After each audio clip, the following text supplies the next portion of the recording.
ಶ್ರೀ ಕ್ಷೇತ್ರ ಧರ್ಮಸ್ಥಳ ಅಭಿಮಾನಿಗಳ ವೇದಿಕೆ ಕಾಪು ತಾಲೂಕು ವತಿಯಿಂದ ಶ್ರೀ ಕ್ಷೇತ್ರ ಧರ್ಮಸ್ಥಳ ಮತ್ತು ಧರ್ಮಾಧಿಕಾರಿಗಳ ಮೇಲಿನ ಅವಹೇಳನವನ್ನ ಖಂಡಿಸಿ ಜನಾಗ್ರಹ ಸಭೆಯನ್ನ ಕಾಪು ತಾಲೂಕು ಹಳೆ ಮಾರಿಗುಡಿಯಲ್ಲಿ ಸೆಪ್ಟೆಂಬರ್ 3ರಂದು ನಡೆಯಲಿದೆ. ಈ ಬಗ್ಗೆ ಸುದ್ದಿಗೋಷ್ಠಿಯಲ್ಲಿ ಮಾತನಾಡಿದ ದೇವದಾಸ್ ಹೆಬ್ಬಾರ್ ಅವರು ಧರ್ಮಸ್ಥಳ ಕ್ಷೇತ್ರ ಹಾಗೂ ಧರ್ಮಾಧಿಕಾರಿ ಡಿ ವೀರೇಂದ್ರ ಹೆಗ್ಡೆಯವರ ಬಗ್ಗೆ ಇಡೀ ವಿಶ್ವದಾದ್ಯಂತ ಅವಹೇಳನಕಾರಿ ಬರಹಗಳ ಹಾಗೂ ಹೇಳಿಕೆಯ ಮೂಲಕ ಅಪಪ್ರಚಾರ ಮತ್ತು ತೇಜೋವಧೆ ಮಾಡುತ್ತಿದ್ದಾರೆ. ಅಂತವರ ವಿರುದ್ಧ ಜನಾಗ್ರಹ ಸಭೆಯನ್ನ ಮಾಡಲು ನಿರ್ಧರಿಸಿದ್ದೇವೆ ಎಂದರು. ಯಾಕೆ ಈ ವಿಷಯವನ್ನ ನಾವು ತಕ್ಕೊಂಡಿದ್ದೇವೆ ಅಂತ ಹೇಳಿದ್ರೆ, ಇವತ್ತು ಧರ್ಮಸ್ಥಳ ಕ್ಷೇತ್ರ ಬರೀ ಪುಣ್ಯಕ್ಷೇತ್ರ, ದೇವರ ಒಂದು ಮಂಜುನಾಥನ ಸನ್ನಿಧಿ ಅಂತ ಮಾತ್ರ ಅಲ್ಲ, ಇವತ್ತು ಧರ್ಮಸ್ಥಳ ಕ್ಷೇತ್ರದ ಪೂಜ್ಯ ವೀರೇಂದ್ರ ಹೆಗ್ಡೆ ಅವರ ಮೂಲಕ ಇಡೀ ಕರ್ನಾಟಕದಾದ್ಯಂತ ಮಹಿಳೆಯರನ್ನ ಸಬಲೆಯರನ್ನಾಗಿ ಮಾಡಿ ಸ್ವಸಹಾಯ ಸಂಘದ ಮೂಲಕ ಬಹಳಷ್ಟು ಇಡೀ ಕರ್ನಾಟಕ ಮಾತ್ರ ಅಲ್ಲ, ಕಾಸರಗೋಡಿನಲ್ಲಿ ಸಹ ಮಹಿಳೆಯರನ್ನ ಸ್ವಾವಲಂಬಿನಾಗಿ ಮಾಡುವಂತಹ ಮಹತ್ತರವಾದಂತಹ ಒಂದು ಕಾರ್ಯವನ್ನ ಕಳೆದ ಹಲವಾರು ದಶಕಗಳಿಂದ ಮಾಡ್ತಾ ಇದೆ. ಅಷ್ಟು ಮಾತ್ರ ಅಲ್ಲ, ಹುಟ್ಟಿನಿಂದ ಸಾವಿನವರೆಗೆ ಮನುಷ್ಯನಿಗೆ ಏನೇನು ಬೇಕೋ ಅದು ಎಲ್ಲವನ್ನ ಒದಗಿಸುವಂತಹ, ನೆರವು ನೀಡುವಂತಹ ಕೆಲಸವನ್ನ ಧರ್ಮಸ್ಥಳ ಕ್ಷೇತ್ರ ಮಾಡ್ತಾ ಇದೆ. ಇವತ್ತು ರುದ್ರಭೂಮಿ ಇರಬಹುದು, ಶೈಕ್ಷಣಿಕ ಕ್ಷೇತ್ರದಲ್ಲಿ ಅವರಿಗೆ ಸಹಾಯ ಮಾಡುವಂತಹದ್ದು, ಬೆಂಚು ಕೊಡುವಂತಹದ್ದು, ಗೌರವ ಶಿಕ್ಷಕರನ್ನು ನೇಮಿಸುವಂತಹದ್ದು ಯಾವ ಕ್ಷೇತ್ರ ಇಲ್ಲ ಅಂತ ಹೇಳಿ.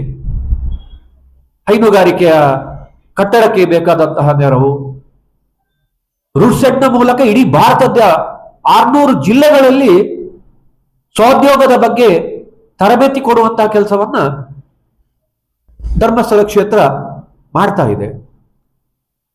ಅಷ್ಟು ಮಾತ್ರ ಅಲ್ಲ, ಅಮಲು ಪದಾರ್ಥ ಸೇವಿಸಿ ಜೀವನವನ್ನು ಹಾಳು ಮಾಡ್ತಾ ಇರುವಂತಹ ವ್ಯಕ್ತಿಗಳನ್ನ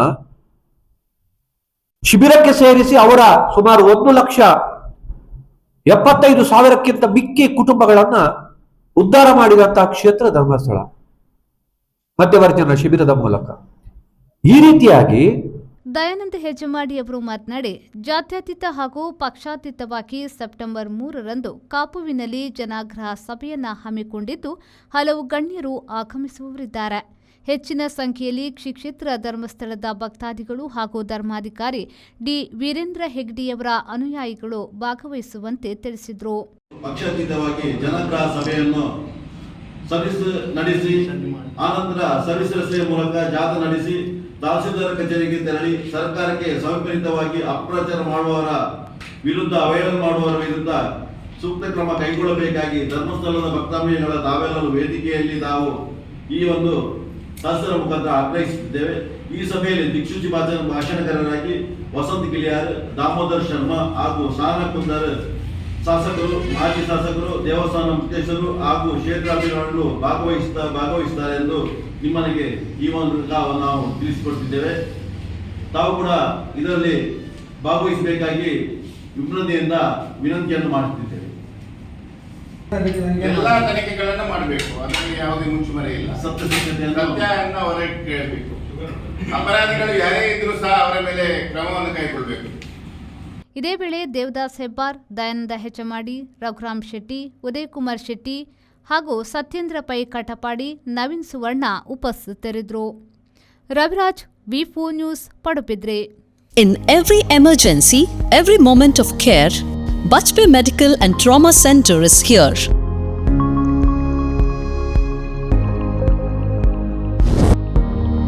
From routine checkups to advanced trauma care, our services: daycare services, trauma and injury care,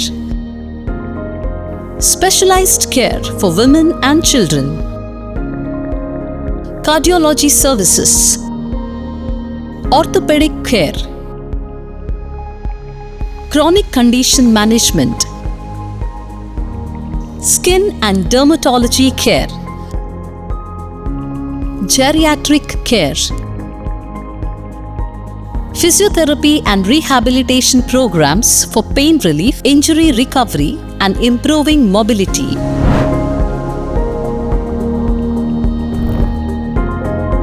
Zara Center, ground floor, Old Airport Road, Mangaluru.